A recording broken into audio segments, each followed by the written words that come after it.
Vous avez déjà vu une femme fuir, terrorisée, devant 7 enfants? Le colonel Dominique Lefebvre-Guérin était sur le point d'épouser Cécile, la fille d'un riche négociant, quand elle découvrit la réalité de la maison. 7 enfants, âgés de 2 à 14 ans, couraient, hurlaient, transformant tout en un chaos absolu. Elle s'enfuit en courant et ne revint jamais, laissant le colonel veuf complètement abattu. Mais quelqu'un fut témoin de cette humiliation. Amélie Lacroix, la cuisinière de 22 ans qui y travaillait depuis seulement 3 mois, et dans une impulsion qui allait tout changer, prononça les mots que personne n'attendait. « Je reste, je vous épouse, monsieur ». Pourquoi une jeune cuisinière s'offrirait-elle à épouser un homme qu'elle connaissait à peine et à élever 7 enfants qui n'étaient pas les siens? Et quel secret de son passé pourrait détruire cette famille nouvellement formée? Si cette prémisse a déjà touché votre cœur, laissez un pouce bleu, abonnez-vous à la chaîne et commentez d'où vous nous regardez. Ceci est une histoire sur le but, l'amour inattendu et les secrets qui persistent même lorsque nous essayons de recommencer. L'année était 1893 et la campagne du Limousin portait encore les stigmates d'une ancienne prospérité terrienne révolue, mais qui avait laissé des familles établies et des propriétés prospères. Le colonel Dominique Lefebvre-Guérin n'était pas un vrai militaire. Le titre était honorifique, comme tant d'autres dans la région, conféré par l'influence politique et la possession de terres. Il avait 42 ans et un domaine agricole qui produisait raisonnablement bien, du bétail qui paissait sur les vertes collines et une grande maison qui avait connu des jours meilleurs. Grand et aux épaules larges, il avait des cheveux noirs déjà abondamment parsemés de fils blancs, une barbe épaisse qu'il taillait toutes les semaines, et des yeux bruns fatigués qui avaient trop vu la douleur au cours des 2 dernières années. Son épouse, Constance, était décédée lors de son 7e accouchement, il y a exactement 18 mois.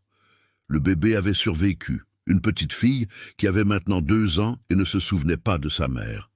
Constance avait été une bonne épouse, au calme et efficace, une mère dévouée qui parvenait à maintenir 7 enfants relativement sous contrôle. Quand elle mourut, la maison s'effondra avec elle. Dominique tenta d'engager des gouvernantes, mais aucune ne dura plus de quelques semaines. Les enfants étaient trop nombreux, bruyants, indisciplinés, sans la main ferme de leur mère. La maison était toujours en désordre. Les vêtements déchirés, les repas brûlés ou crus, les disputes constantes. C'était le chaos complet. Les 7 enfants formaient une échelle d'âge. L'aîné, Antoine, avait 14 ans et tentait d'aider son père, mais était encore trop jeune pour une autorité réelle. Vient ensuite Charles, 12 ans, toujours avec les genoux écorchés à force de grimper aux arbres.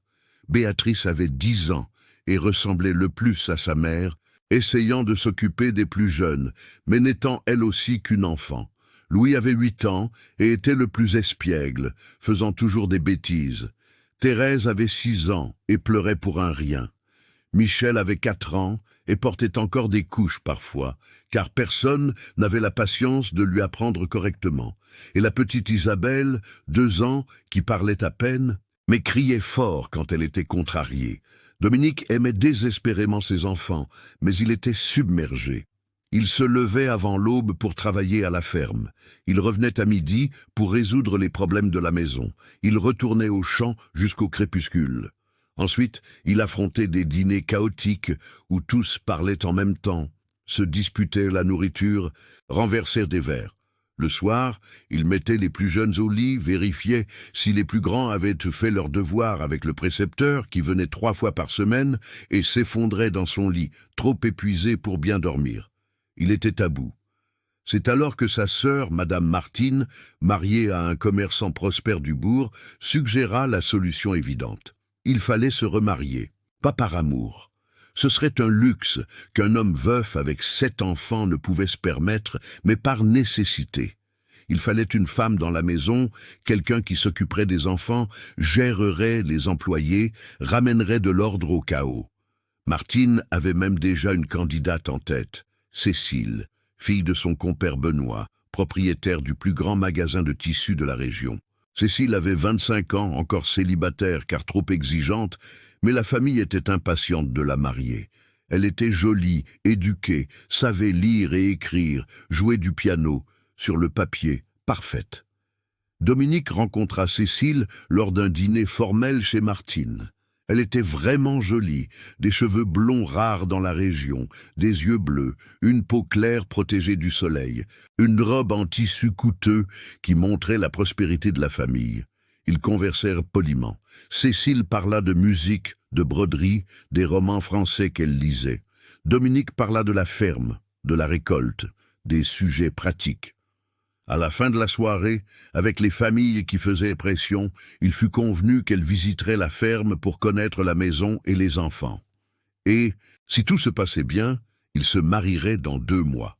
Amélie Lacroix avait 22 ans et une histoire qu'elle préférait oublier. Orpheline depuis l'âge de 2 ans, lorsque la fièvre jaune emporta ses parents et ses 2 jeunes frères en une semaine terrible, elle avait grandi dans un orphelinat dirigé par des sœurs rigides, qui enseignaient le travail acharné et peu de gentillesse.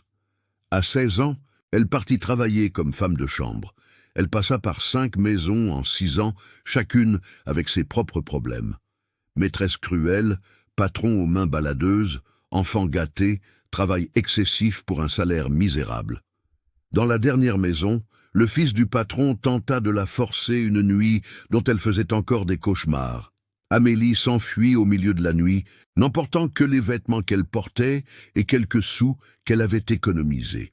C'est alors qu'elle apparut au domaine Guérin il y a 3 mois, demandant un emploi de cuisinière.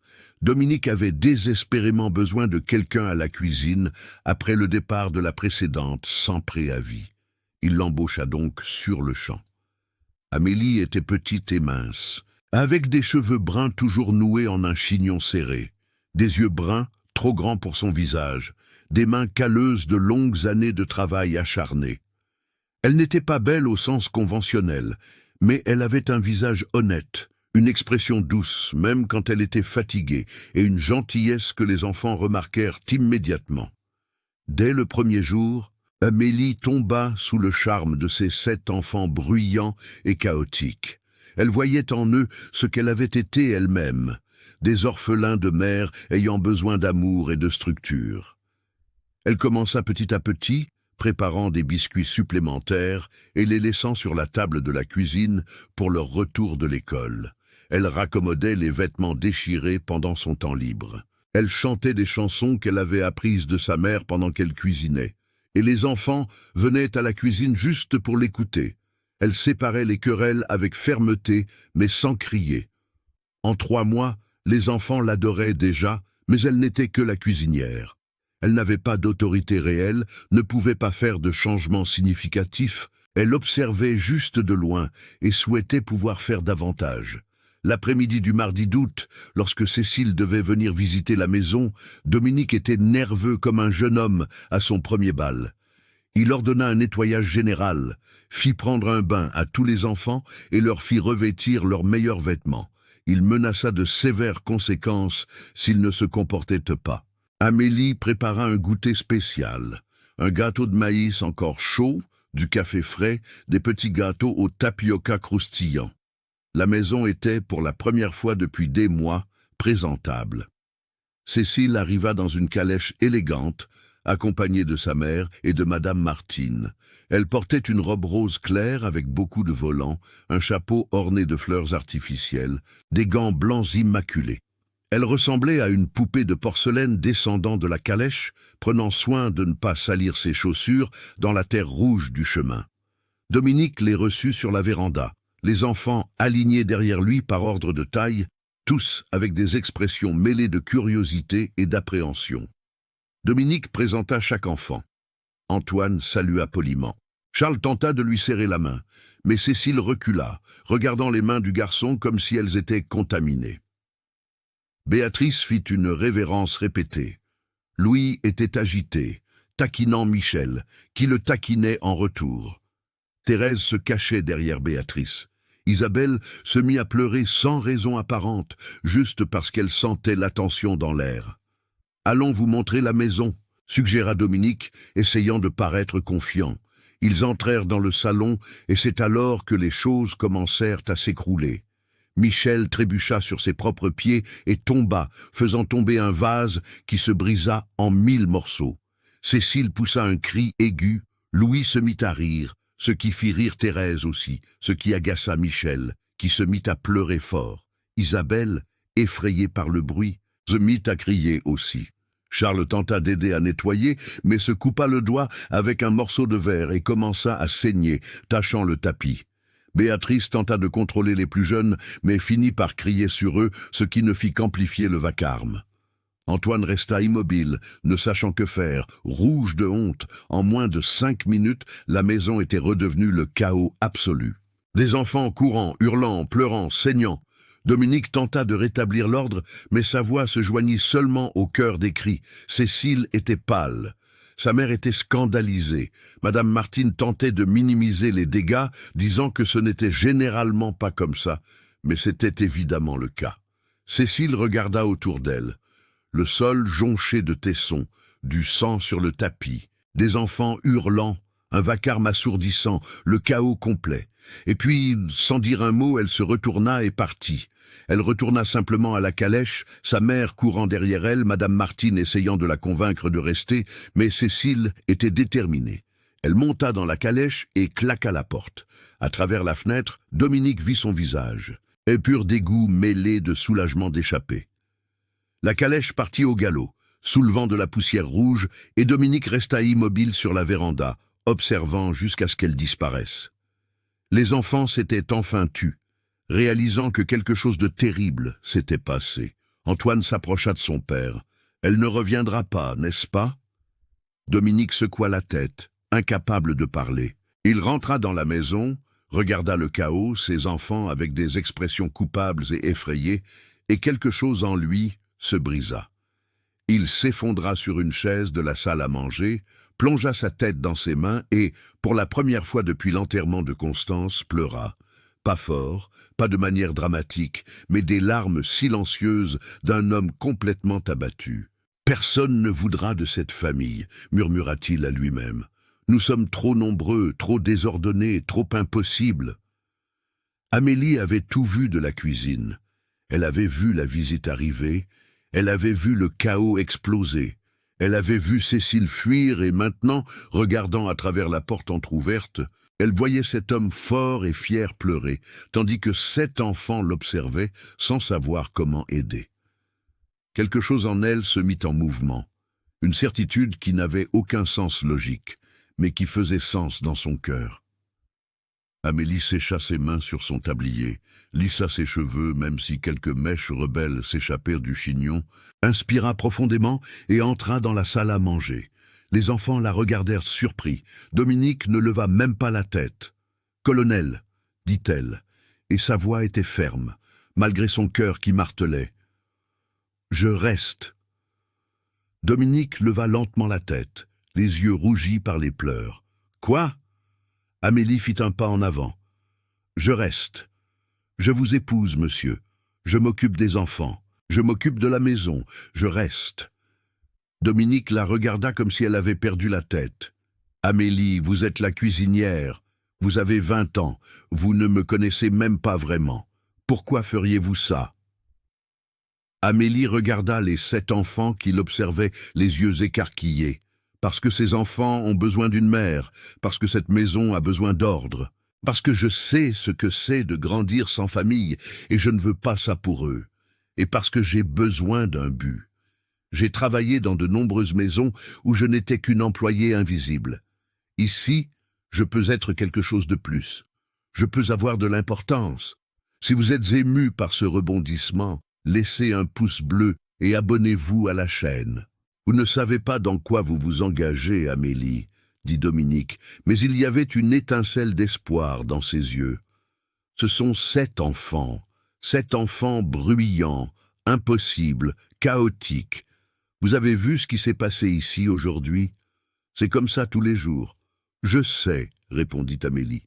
Je travaille ici depuis 3 mois. Je vois tous les jours, et pourtant je m'offre, non par romantisme ou illusion, mais parce que je peux faire la différence. Je sais que je le peux.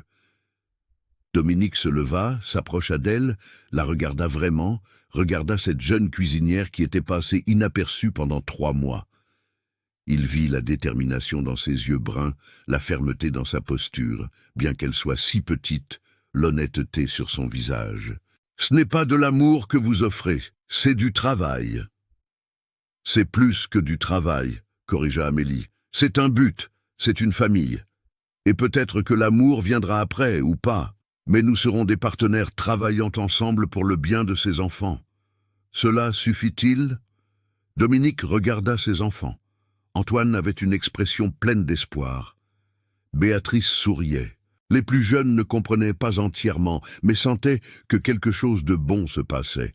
Il regarda Amélie, cette petite femme d'une bravoure improbable, qui offrait de sauver sa famille sans rien demander d'autre qu'un but.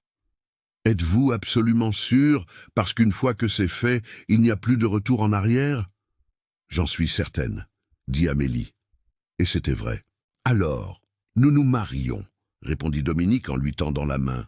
1 semaine, assez de temps pour appeler le curé, préparer les papiers, prévenir la famille. Rien de grand, rien d'élaboré, juste pratique.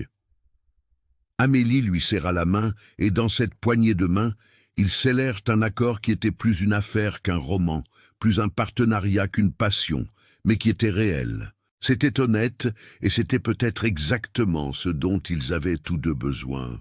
La nouvelle du mariage choqua tout le monde. Madame Martine apparut le lendemain, scandalisée. « Épousez la cuisinière, Dominique. Vous avez complètement perdu la tête. Que vont dire les gens ?»« Peu m'importe ce qu'ils diront, » répondit Dominique, fatigué des opinions des autres. Cécile s'est enfuie. Aucune femme de bonne famille ne veut 7 enfants chaotiques. Amélie le veut. Amélie s'est offerte et j'ai accepté. Mais elle n'a pas de famille, pas de dot, pas de position. Elle a du courage, dit Dominique fermement. Elle a de la bonté. Elle a la volonté d'affronter ce que d'autres femmes fuient. Cela vaut plus que n'importe quelle dot. Martine partit furieuse, promettant que la société locale ne l'accepterait jamais. Dominique ne s'en souciait pas. Les jours suivants, il prépara tout avec une efficacité militaire. Papier signé, curé contacté, une robe simple mais décente, commandée pour Amélie. Il n'y aurait ni fête, ni invité, ni célébration, juste une cérémonie rapide, des signatures, une officialisation légale. Amélie passa cette semaine dans un mélange de certitude et de terreur. Le jour, elle était confiante, certaine de son choix. La nuit, seule dans la petite chambre des domestiques, où elle dormait encore, elle se demandait si elle n'avait pas perdu la tête en épousant un homme qu'elle connaissait à peine, en prenant en charge 7 enfants instantanément et le secret qu'elle portait. Ce qui avait failli arriver dans la dernière maison où elle avait travaillé. Devait-elle le raconter? Mais raconter quoi? Qu'elle avait été agressée, mais s'était enfuie avant que le pire ne se produise, qu'elle faisait des cauchemars, où elle se réveillait en sueur et en hurlant. Elle décida de se taire. Ce n'était pas un mensonge s'il ne posait pas la question. Elle rationalisa, ignorant le poids sur sa conscience. Le mariage eut lieu un jeudi nuageux d'août. Amélie portait une robe bleu foncé, simple mais neuve. La première robe vraiment neuve qu'elle possédait depuis son enfance. Ses cheveux étaient noués en un chignon moins serré, quelques boucles douces encadrant son visage. Elle paraissait plus jeune, plus vulnérable. Dominique portait son meilleur costume noir, la barbe fraîchement taillée. Les 7 enfants étaient les témoins, tous vêtus décemment et se comportant avec la gravité du moment. Le curé Simon, qui connaissait la famille depuis des années, conduisit la cérémonie avec efficacité. Il n'y eut pas de longs sermons, de musique élaborée, de promesses fleuries, juste les vœux essentiels. Dominique Lefebvre-Guérin, acceptez-vous Amélie Lacroix comme épouse? J'accepte. Amélie Lacroix, acceptez-vous Dominique Lefebvre-Guérin comme mari? J'accepte. De simples anneaux d'or furent échangés, des signatures sur le registre. C'était fait. Amélie Lacroix était devenue Amélie Guérin, épouse et belle-mère de 7 enfants en moins de 15 minutes. Ils rentrèrent au domaine dans la charrette, les enfants chantant des chansons enfantines pour briser le silence étrange. Cette nuit-là, Dominique montra à Amélie la chambre principale, grande et avec une odeur de désuétude depuis que Constance était morte. Le grand lit était fait avec des draps propres, mais il y avait quelque chose de tendu dans l'air. « Amélie, dit-il, hésitant pour la première fois, je n'attends rien. Ce n'est pas nécessaire. Nous pouvons attendre que vous soyez à l'aise. C'est un mariage de convenance. Je ne forcerai rien. » Amélie ressentit un soulagement et quelque chose de plus, peut-être de la déception. « Merci. Apprenons à nous connaître d'abord. Voyons comment ça marche. » Et c'est exactement ce qu'ils firent. Ils dormaient dans la même chambre, mais chacun de son côté du grand lit, un abîme de draps entre eux, polis, respectueux mais distants. Les premiers jours furent chaotiques de différentes manières. Amélie prit les rênes de la maison avec une fermeté qui surprit tout le monde. Elle établit des routines strictes. Petit déjeuner à 7 heures, tous à table, sans exception. École pour les plus grands. Activités structurées pour les plus jeunes. Déjeuner à midi. Et tous aidant à mettre et débarrasser la table. Tâches réparties selon l'âge, dîner à 6 heures. Ensuite, devoirs pour ceux qui en avaient, bain pour tous. Histoire avant de dormir pour les petits, au lit à 8 heures pour les plus jeunes et 9 heures pour les plus grands. Les enfants résistèrent, ils étaient habitués au chaos. Louis testa constamment les limites, désobéissant délibérément. Amélie ne cria pas, ne frappa pas, juste des conséquences cohérentes. Désobéissance, pas de dessert, bagarre, temps seul dans la chambre, casse volontaire, travail supplémentaire pour réparer, ferme mais juste à chaque fois. Béatrice fut la première à se rendre, reconnaissante d'avoir retrouvé une figure maternelle. Elle commença à suivre Amélie dans la maison, aidant avec les plus jeunes, apprenant à cuisiner, absorbant la présence féminine qu'elle n'avait pas eue depuis si longtemps. Thérèse fut la suivante, s'accrochant aux jupes d'Amélie, l'appelant « maman » après seulement 2 semaines. Michel et Isabelle étaient trop petits pour résister, acceptant rapidement le nouvel ordre. Charles mit 1 mois mais finit par reconnaître que la vie était meilleure. Repas réguliers, vêtements propres, moins de chaos. Antoine, l'aîné, fut le plus sceptique, observant Amélie avec des yeux suspicieux, s'attendant à ce qu'elle abandonne, comme toutes les gouvernantes précédentes. Mais Amélie n'abandonna pas.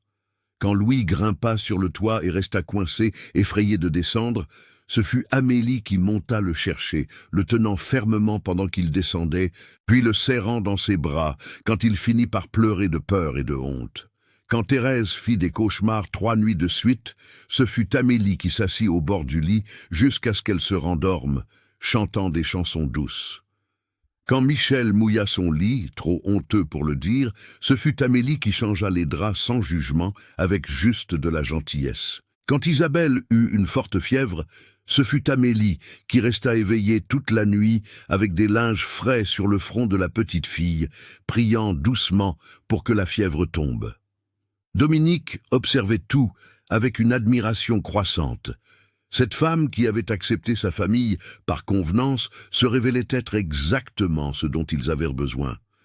Elle n'était pas trop douce, pas permissive, ne prétendait pas que tout était rose, mais elle était constante, présente et réellement intéressée par chaque enfant individuellement. Elle questionnait Antoine sur ses rêves, louait les dessins de Béatrice, participait aux jeux de Charles, avait une patience infinie avec les bêtises de Louis. Et avec Dominique, Amélie était une partenaire. Ils discutaient des enfants chaque soir, après qu'ils se soient endormis, assis sur la véranda avec du café et le chant des grillons. Elle racontait la journée, les progrès, les défis. Ils partageaient ses préoccupations, demandaient conseil sur la manière de gérer Antoine, qui était à un âge difficile. Ils riaient ensemble de petites choses. Louis, apparaissant couvert de boue, disant qu'il n'avait aucune idée de comment c'était arrivé. Isabelle, essayant de nourrir le chat avec de la soupe. Ils commencèrent à travailler en équipe, se complétant l'un l'autre, comblant les faiblesses de l'autre. 3 mois après le mariage, par une nuit de novembre où le printemps réchauffait l'air, Dominique réalisa quelque chose de surprenant. Il était en train de tomber amoureux de son épouse. Cela n'avait pas été instantané ni dramatique, mais avait grandi progressivement comme une plante arrosée quotidiennement. Sa façon de rire quand Charles racontait une blague de mauvais goût, sa patience infinie quand Thérèse posait la même question pour la 10e fois, les cheveux s'échappant de son chignon quand elle travaillait dur, ses petites mains, mais fortes, raccommodant des vêtements à la lumière des bougies, sa voix douce chantant dans la cuisine. « Amélie, » dit-il une de ces nuits sur la véranda. « Puis-je vous poser une question ?»« Bien sûr. Êtes-vous heureuse ici? Ne regrettez-vous rien ?» Amélie réfléchit honnêtement avant de répondre. « Je suis heureuse, et plus heureuse que je ne l'ai été depuis longtemps. Ces enfants, ils m'ont donné un but. Je sens que j'appartiens enfin à quelque part. » Puis elle le regarda, curieuse. « Et vous ?»« Je suis heureux aussi, » répondit Dominique, et il rassembla son courage. « Plus heureux que je ne l'aurais cru possible après avoir perdu Constance. Vous avez ramené la vie dans cette maison, Amélie. Pas seulement l'ordre, mais une vraie joie. Les enfants vous aiment, et moi. Moi aussi, je commence à vous aimer. » Amélie fut à court de souffle. « Quoi ?» Dominique prit sa main si petite dans la sienne. « Je sais que nous nous sommes mariés par convenance. Je sais que nous n'avons pas promis l'amour, mais il a grandi quand même, du moins de mon côté. Je ne vous demande pas de ressentir la même chose. Je voulais juste que vous le sachiez. » Amélie serra sa main en retour, les yeux brûlants de larmes. « Je ressens aussi quelque chose, Dominique. Je ne sais pas si c'est encore de l'amour, mais c'est une profonde affection, du respect, de la gratitude de m'avoir donné cette famille, et peut-être que cela se transforme aussi en amour. » Cette nuit-là, pour la première fois en 3 mois, l'abîme de drap entre eux disparut. Ce ne fut pas une passion urgente, mais une connexion authentique. 2 partenaires devenant quelque chose de plus, bâtissant une intimité sur une base de confiance et de respect mutuel. C'était différent, plus lent, mais peut-être plus solide, précisément pour cela. Les mois suivants furent les plus heureux que cette maison ait connus depuis des années. Le domaine prospérait, parce que Dominique parvenait enfin à se concentrer sur le travail sans la préoccupation constante du chaos domestique. Les enfants s'épanouissaient avec la routine, la discipline aimante et la présence constante de 2 figures parentales. Amélie prospérait, découvrant qu'elle avait un talent naturel pour la maternité, qu'elle aimait ses 7 enfants comme si elle les avait tous mis au monde. Et Dominique prospérait, voyant sa famille enfin fonctionner, enfin heureuse.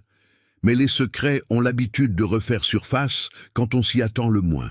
Et le secret d'Amélie revint un après-midi de mars, 1 an après le mariage, sous la forme d'un homme chevauchant sur la route poussiéreuse jusqu'au domaine. Amélie était dans le jardin avec Thérèse et Isabelle, toutes 3 cueillant des légumes pour le dîner, quand elle entendit le bruit des sabots. Elle leva les yeux et se figea.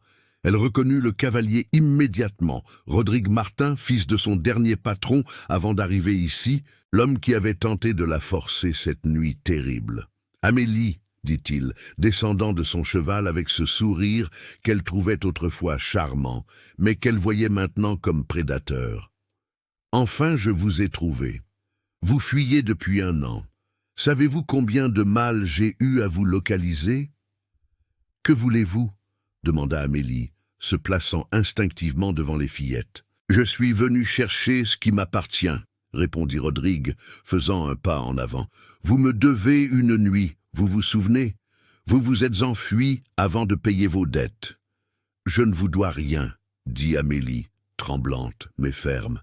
« Vous avez tenté de m'agresser, je me suis enfui pour me protéger. » « Ce n'était pas une agression. Si vous serviez à boire au jeune maître tard le soir, vêtu de cette petite robe, souriant d'une manière qui ne pouvait signifier qu'une chose, vous savez que vous me vouliez. »« Je ne voulais rien, » s'écria Amélie, et Thérèse commença à pleurer à cause du bruit. « Vous avez trop bu, vous m'avez acculé dans le garde-manger, vous avez essayé, et vous vous êtes enfui avant qu'on ne finisse de s'amuser. compléta Rodrigue avec un sourire sale. Alors, soit vous venez avec moi maintenant finir ce qui a commencé, soit je dirai à tout le monde dans ce village que vous êtes une femme qui séduit les hommes et s'enfuit quand vient le moment de passer à l'acte. À ce moment-là, Dominique apparut, venant des champs, attiré par les cris. Il vit Amélie pâle et tremblante, un étranger trop menaçant près d'elle, ses deux jeunes filles en larmes. Que se passe-t-il ici? Amélie ouvrit la bouche, mais aucun son n'en sortit.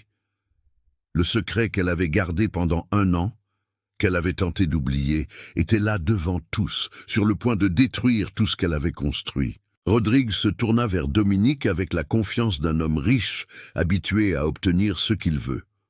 Monsieur doit être le mari, pauvre homme. Il ne sait pas quel genre de femme il a épousé.